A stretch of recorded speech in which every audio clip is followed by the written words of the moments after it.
Tupper said, so are we really surprised that looting and arson accelerated to murder?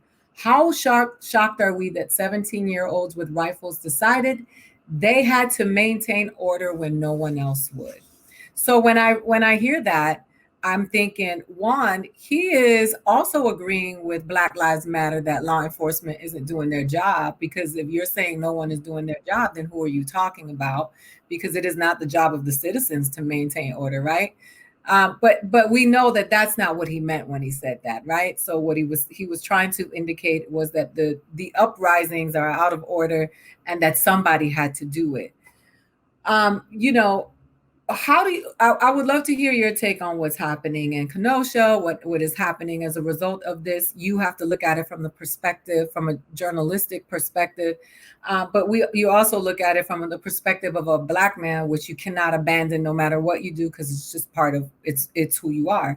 So when we have these conversations, um, I would love to hear your take on this, because the person who was shot is more of a reflection of you than it is of Tucker. So you have an even more personal opinion about this. It's become pretty, it's something that's been going on for so long and is so common.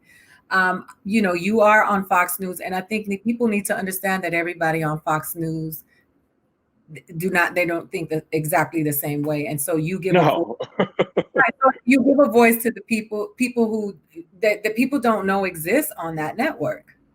No, absolutely. And I think to start, you have to cause to really sort of analyze this. And I've been spending a lot of time really thinking about, because you think about what happened to this young man, Mr. Blake, right? And you think about how that all plays with the week of news and the RNC, the Republican National Convention, and Donald Trump sort of spewing this craziness around criminal justice reform. And so where I want to start there, right? So think about this, right? So criminal justice reform, which means when Donald Trump signed the First Step Act, he basically said that there was something broken in our criminal justice system.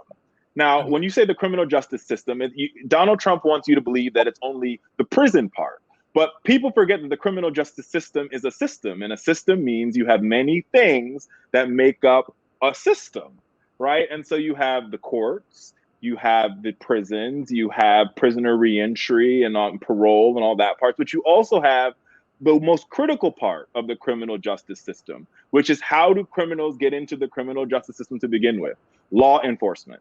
And so when the president of the United States signs a criminal justice reform bill, the First Step Act, and doesn't acknowledge that the system is when he signs a law, he acknowledges the system is broken.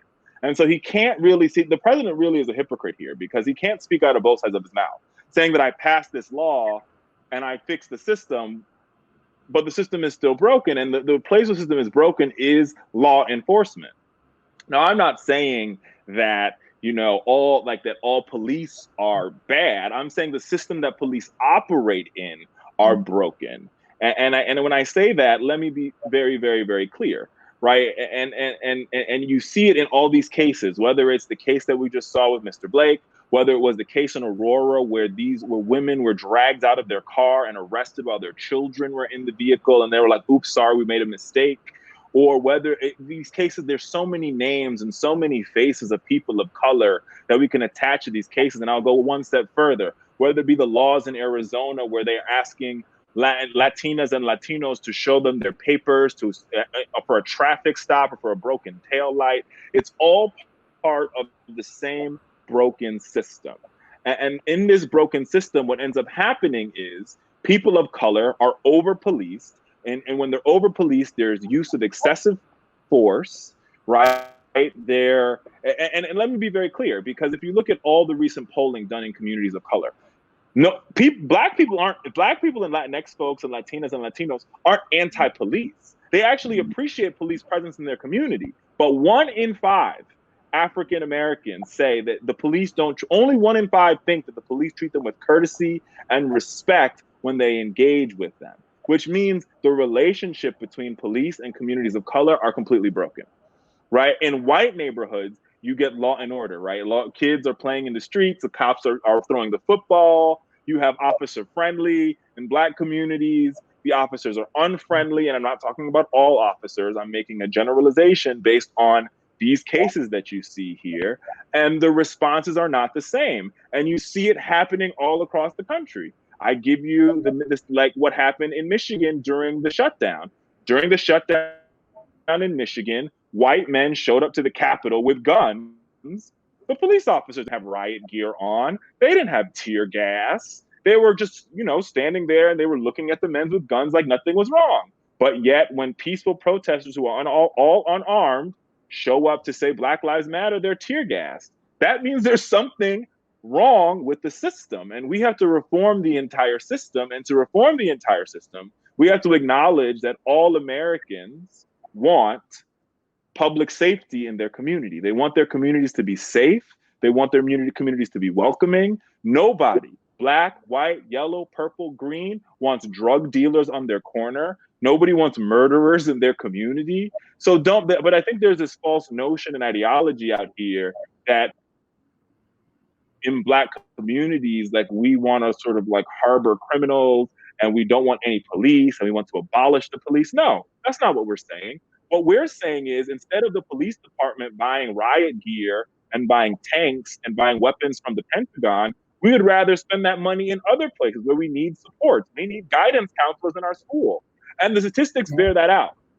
Look at the state of Texas, Aida. In the state of Texas, there's 14 million students that don't have access to a social worker, that don't have access to a school psychiatrist, that don't have access to a school nurse, but all 14 million of those young people have a school resource officer in their school. So ask yourself, what's more important for these young people? To have a police officer there, or to have a school nurse, a social worker, or a psychologist there? And most Americans would say, well, I think they might need a school nurse or a school counselor or a social worker. That might be more beneficial to their learning, right? And I think that's the argument that we're trying to make.